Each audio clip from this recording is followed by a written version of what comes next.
Tudo o que somos é resultado do que pensamos. É fundado nos pensamentos e feito dos nossos pensamentos. Frase de Siddhartha Gautama, o Buda. Meu convidado, Chará do Buda, dedica a vida a conhecer a natureza do pensamento. O neurocientista Siddhartha Ribeiro. Bem-vindo, Siddhartha. Obrigado, Marcelo. O Siddhartha, religião e ciência são mais próximas do que a gente imagina? Eu acho que sim. Na verdade, a religião é a base de todo um sistema de pensamento que deu origem à filosofia e da filosofia saiu a ciência. Então, a ciência saiu da religião? De onde que veio a mente humana? Como é que a gente saiu das cavernas e chegou aqui? Como?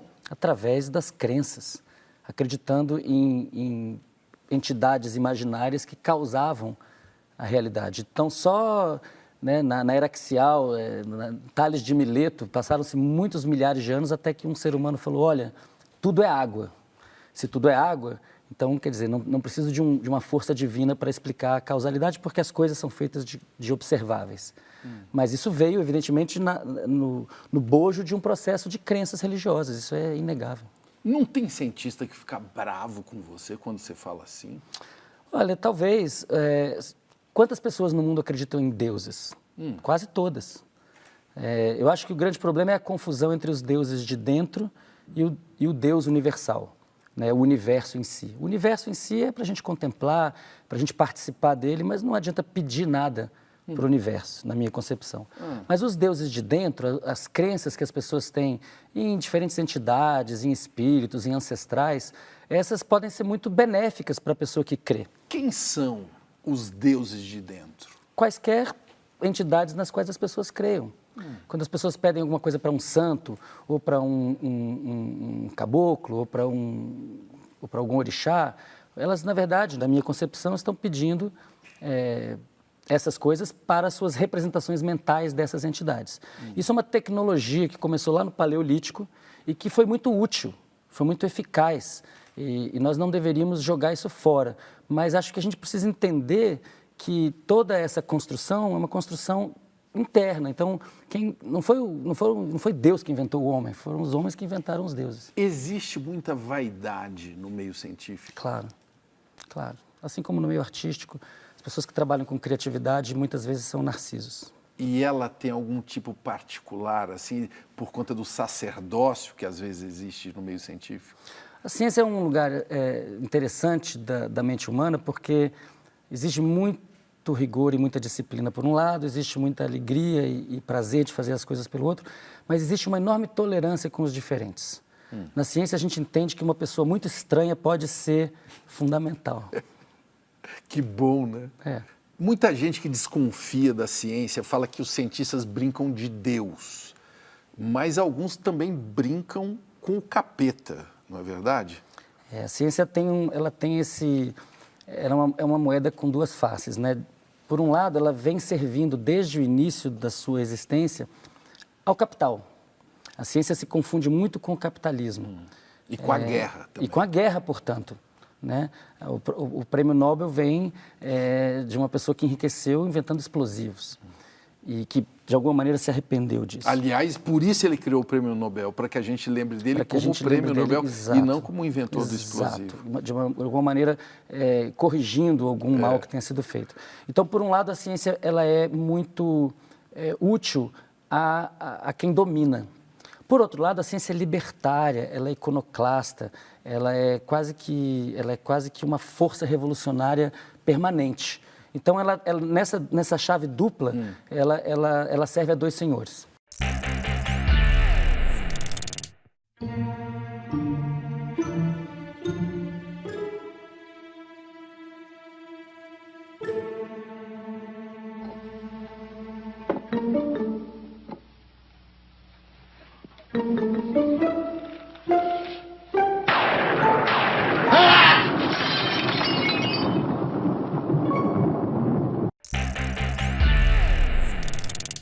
Os neurocientistas, como você, tradicionalmente torciam o nariz para o Freud, né? E você não. Eu não. Por que você, esse espécime, diferente? Primeiro porque eu fui ler o Freud. Acho que muita gente que fala mal do Freud nunca leu nada. E Freud é um maravilhoso escritor e um grande cientista, que num momento em que não havia ainda uma base biológica para tentar entender a consciência, resolveu observar o comportamento humano de uma maneira original. Freud e Jung são profundos conhecedores da mente humana, fizeram observações que são corroboradas pela ciência, mesmo quando os cientistas não se dão conta disso. Que nenhum cientista esteja nos ouvindo. Por que eles têm medo do Freud? Houve um divórcio entre a psicanálise de um lado e a ciência biomédica de outro. Esse divórcio aconteceu já desde o início da contribuição psicanalítica do Freud, mas ele se agudizou nos anos 50, 60. Isso eu diria que é um problema de parte a parte. Por um lado, a ciência biomédica simplificou certos problemas da alma humana ao descobrir que algumas substâncias químicas podiam ter efeitos sobre comportamentos. Por outro lado, muitos seguidores, muitos psicanalistas ou enfim, estudiosos da psicanálise, em algum momento falaram, vocês estão dizendo que a gente não é ciência? Então a gente não é ciência mesmo. E esse divórcio se aprofundou muito nos anos 60. Eu acho que isso agora tende a acabar. Existem já artigos científicos publicados nas revistas mais importantes do mundo que explicitamente mencionam Freud e corroboram teses freudianas. Então, é um momento de síntese. Você já fez psicanálise e se beneficiou disso? Sim, muitas vezes. Desde a infância fiz psicoterapia por várias razões e psicanálise especificamente freudiana, sim, fiz por anos. E foi muito bom. Arnaldo Guimarães, com os estudos e pesquisas que estão sendo realizados pelo Instituto do Cérebro, podemos ter esperança para a cura do Parkinson? Sim, mas talvez a palavra cura precise ser temperada, né? Uma coisa é você mitigar sintomas. Isso já é feito com terapias tradicionais e agora a grande esperança para mitigar esse tipo de sintoma é a maconha medicinal. Você é a favor do uso da maconha medicinal? Certamente. Deixa eu falar uma frase de efeito aqui, e daqui a 10 anos você me cobra.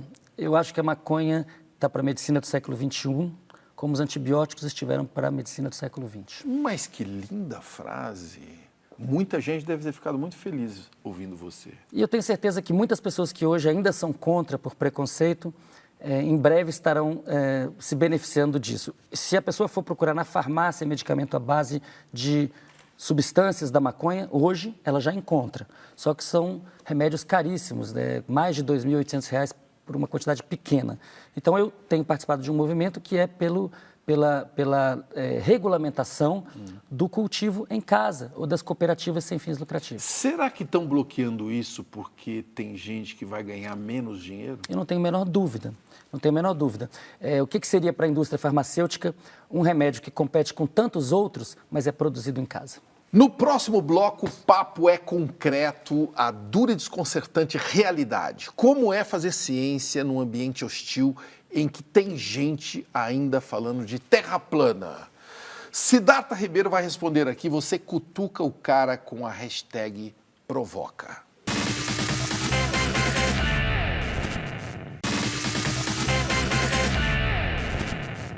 O aspecto mais triste da vida atual é que a ciência acumula conhecimento mais rápido do que a sociedade acumula sabedoria.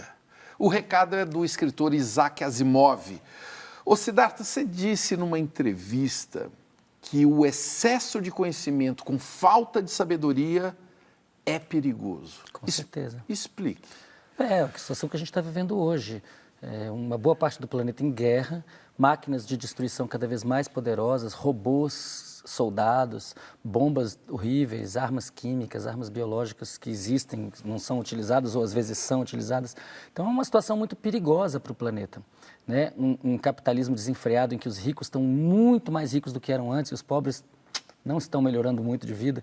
Tudo isso indica um grande risco para a nossa espécie e eu diria assim, para o planeta de uma forma geral. Por outro lado, sem conhecimento, a gente não tem como resolver nenhum problema. Então, a ciência é profundamente necessária. Eu acho que esse é um instante em que a síntese é necessária. Precisamos olhar, por exemplo, para o chamado dos indígenas brasileiros, para o chamado do Raoni, e falar, vamos parar de destruir o ambiente. A grande riqueza da Amazônia não é o mineral embaixo da terra, é o DNA, é o código genético daquelas plantas, daqueles animais, daqueles fungos, e a cultura indígena que sabe a diferença entre essa planta e aquela planta. Então, se nós destruirmos isso, vai ser um tiro no pé, uma burrice planetária.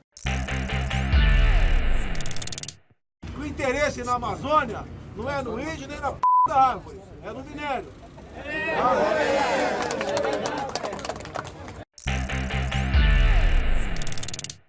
Siddhartha, como está a ciência do seu país? Na UTI. A nossa ciência está muito, muito combalida. Há quanto tempo? Em 2010, nós estávamos começando a decolar e investir no capital humano que nós temos, que é maravilhoso. A partir do governo Temer, a ciência começou a ser profundamente atacada e hoje a gente chega a ter saudade do Temer, porque a situação é muito grave. Como eu falei Dá para antes. você nos dar uma noção da consequência do que está acontecendo? A consequência é o país perder o bonde do século XXI.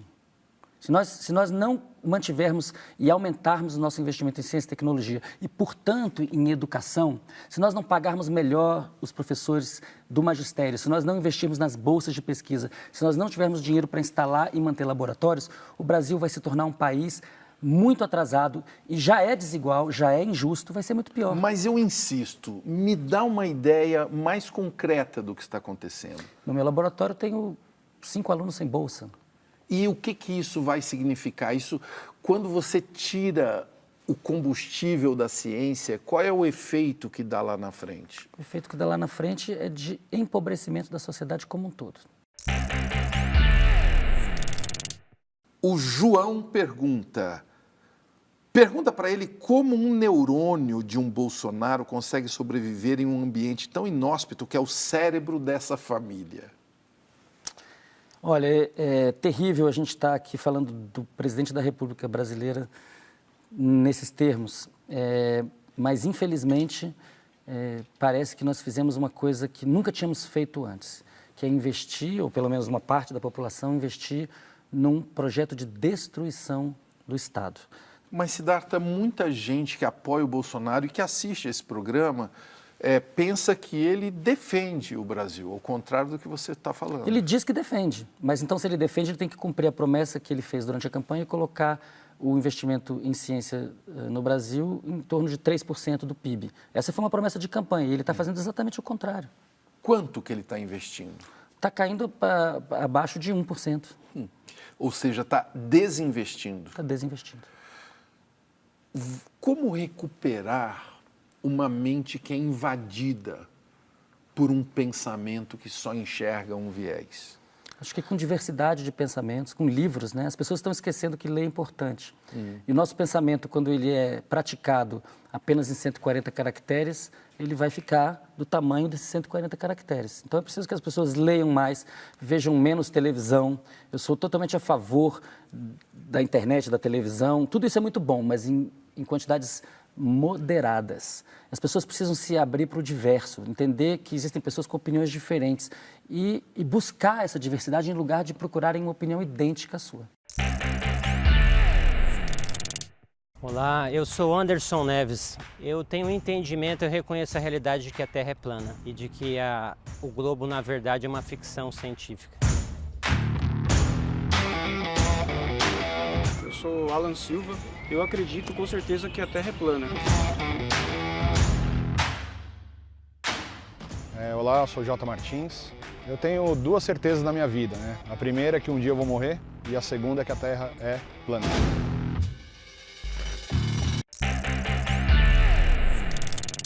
Vale a pena fazer ciência no país do terraplanismo?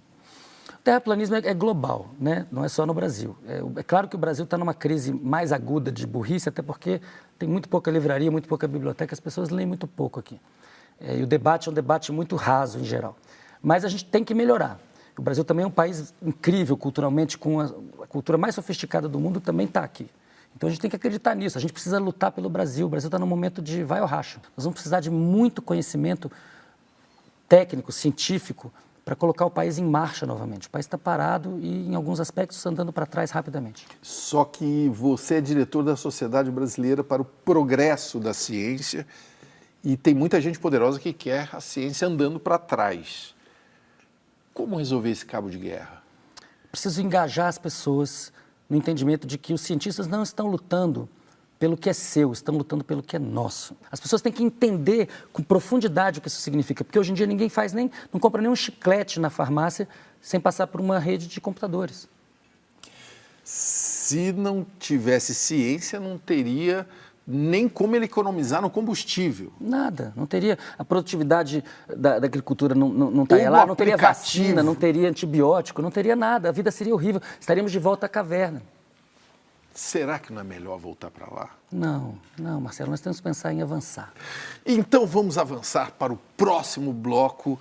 O assunto é uma esponja com menos de 2 quilos e consistência de pudim, o cérebro humano. Cutuca a cachola do meu convidado Siddhartha Ribeiro com a hashtag Provoca.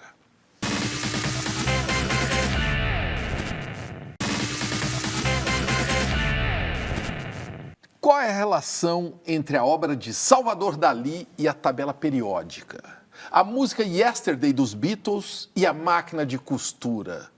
Todas são ideias que nasceram de sonhos, como o Siddhartha Ribeiro conta neste livro aqui, O Oráculo da Noite, a História e a Ciência do Sonho. Ô Siddhartha, para que serve o sonho? Sonho é uma simulação de um futuro possível. Com base em ontem, simulação. como será amanhã. Uma simulação de um futuro? Isso. Por isso que eu chamo de oráculo da noite. Um oráculo probabilístico. Não é que o sonho vai te dizer o que vai acontecer. Ele pode te dizer uma coisa que talvez aconteça. O sonho tem a ver com previsão? Sim. De vida mesmo? Sim. Os sonhos na nossa vida contemporânea não parecem ter muito sentido. Mas isso diz mais sobre a nossa vida contemporânea do que sobre o sonho. Freud, Dr. Sigmund Freud, um médico vienense que eu conheci não faz nem um século, sabe que delight? Bom, ele descobriu que na nossa cabeça cabem uma infinidade de pensamentos, ideias, lembranças, medos e vontades, sabe? Muitas coisas que a gente nem imagina que tenha lá dentro. E também descobriu que os sonhos revelam estes desejos. Quer dizer que os sonhos revelam os desejos da gente, é?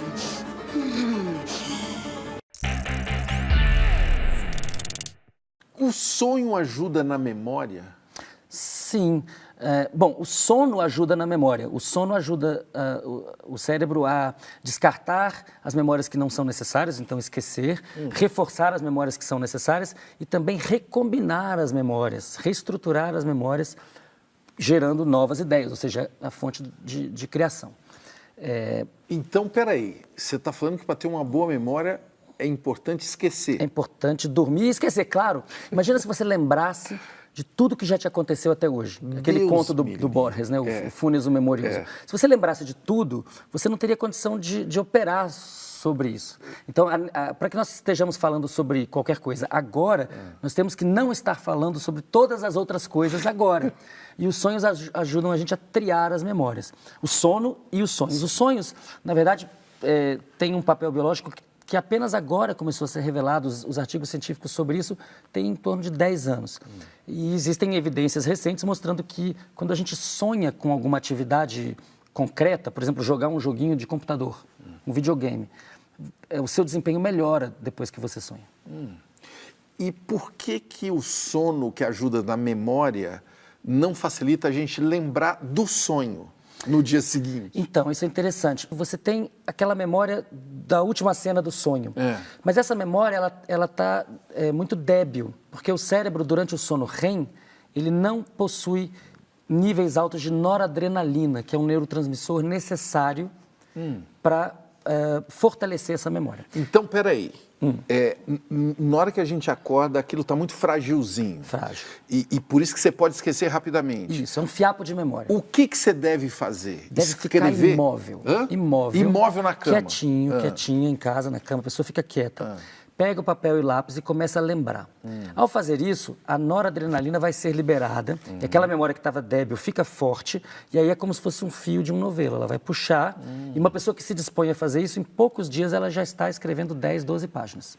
Quando você treina a essa memória, você ajuda no dia seguinte a lembrar. Muito, muito. Por outro lado, se a pessoa levanta da cama e vai escovar os dentes, quando a noradrenalina chega, ela não vai mais encontrar aquele fiapo de memória, vai encontrar a cara no espelho, o dente frício, e aí vai reforçar memórias do presente que não são a memória do sonho. Quando a gente ouve vozes dentro da cabeça, isso é um sinal do quê?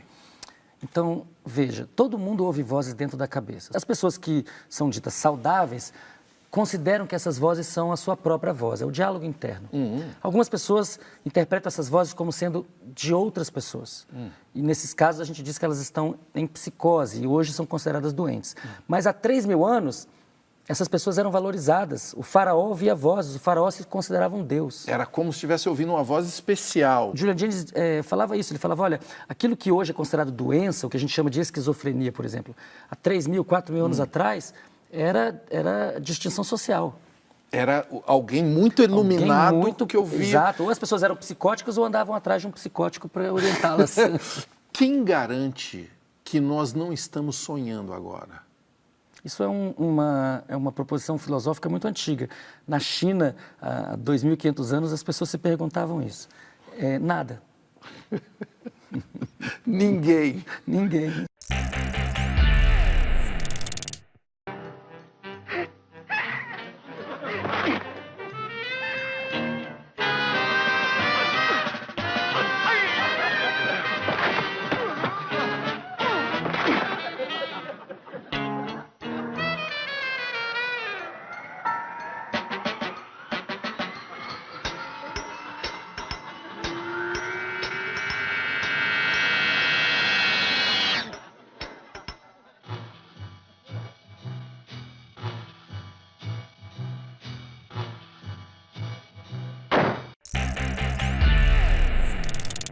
Agora, Siddhartha, você também faz experiências com drogas e a relação delas com algumas doenças, como a depressão, por exemplo. Essa proposta da psiquiatria dos últimos 30 anos, de que as pessoas têm que se medicalizar e tomar remédios todos os dias, e tomam esses remédios, depois muda o remédio, depois aumenta a dose do remédio, depois combina os remédios, e isso é algo que todo mundo em casa sabe que acontece, isso não está levando a um aumento do bem-estar.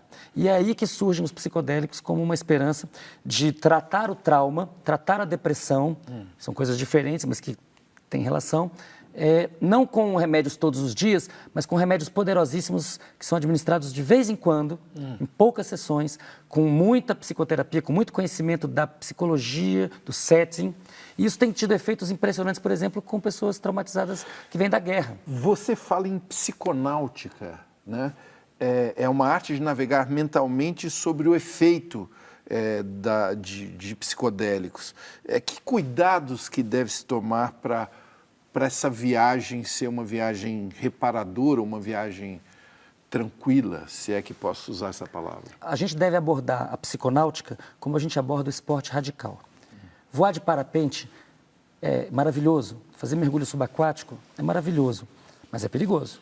E para isso a gente faz curso, a gente tem instrução, a gente faz isso com alguém, a gente tem equipamento de segurança, tem uma série de procedimentos. O problema da proibição das drogas é que ela retira o ambiente social de educação para essa prática e joga isso no invisível, ao acaso. As pessoas vão aprender com quem também não sabe. E aí, quando ela tem uma experiência dessa, ela pode se dar muito mal. E ela pode se dar mal. Como que deveria ser o debate sobre drogas no Brasil? Olha, eu acredito que nós precisamos desintoxicar o debate, legalizando e regulamentando todas as drogas. As pessoas estão morrendo nas comunidades por balas perdidas da polícia ou das pessoas que vendem drogas E isso não é necessário. As pessoas, se a gente quer proteger as pessoas, a gente precisa de informação.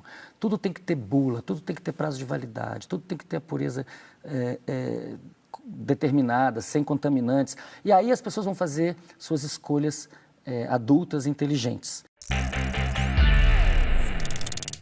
O Lean, por que hoje em dia várias pessoas não sentem mais sono? E nenhum tratamento aí no mercado resolve nada. É um profissional empurrando para o outro e ninguém resolve nada. É um insônia se queixando, me parece. Como é o nome dele? Lean. Lean, eu acho que a gente está vivendo uma loucura, que é a invasão da noite por tudo que é elétrico e eletrônico. Então a pessoa fala assim, eu vou ficar aqui vendo minha internet enquanto o sono não vem. E aí ele não vem. Ele não vem porque a estimulação é incessante, né? E enquanto o cérebro está sendo estimulado, a noradrenalina está sendo liberada e mantendo a gente alerta. E ele também não vem porque aquela luz, sobretudo a frequência azul, impede a formação da melatonina, que é produzida... Por que impede? Porque, na verdade, sinaliza que o dia está começando. É um sinal quase de animal, sinal contrário, está dizendo, olha, o dia está começando. Está nascendo e você vai dormir? Exato. Não precisa. Ô, Siddhartha, o que é uma memória? Memória é uma trajetória preferencial para a propagação da atividade elétrica que corresponde a um objeto do mundo exterior, ainda que seja imaginário. Meu Deus, uma trajetória elétrica aqui dentro? Aqui dentro. E que corresponde... a algum objeto, a algum referente. Ainda que seja um objeto como democracia, paz, amor, alguma coisa mais abstrata. É quase uma história escrita que encontra um caminho. Isso, exatamente. E nós acumulamos isso ao longo de toda a vida. E misturamos essas memórias o tempo todo. Então, quando me perguntam o que é o inconsciente, eu digo que o inconsciente é a soma de todas as memórias e todas as suas combinações possíveis. Vai encarar essa. Não é infinito, mas é muito grande. É muito bom. Então, uma pergunta fácil sobre o seu objeto de estudo. Siddhartha Ribeiro, o que é a vida? A vida é adaptação e algo que precisa ser compartilhado. A vida precisa melhorar para todo mundo, não só para alguns. E você está compartilhando com quem? Com todo mundo que eu posso, Marcelo. Com todo mundo. É hora, então, de refletir, literalmente, Siddhartha, neste espelho pós-moderno. É a hora da nossa selfie. Bora lá? Bora.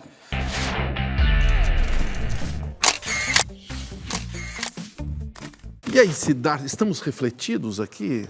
Estamos aqui representados. Que memória vai ficar dessa entrevista? Vai ficar a memória de que o Brasil tem jeito e o planeta também. E você aí, curtiu ou ficou mais em dúvida? Por que tem tantas dúvidas dentro do cérebro, hein, Siddhartha? Não responde não, deixa eles ficarem em dúvida. Valeu. Valeu. Até.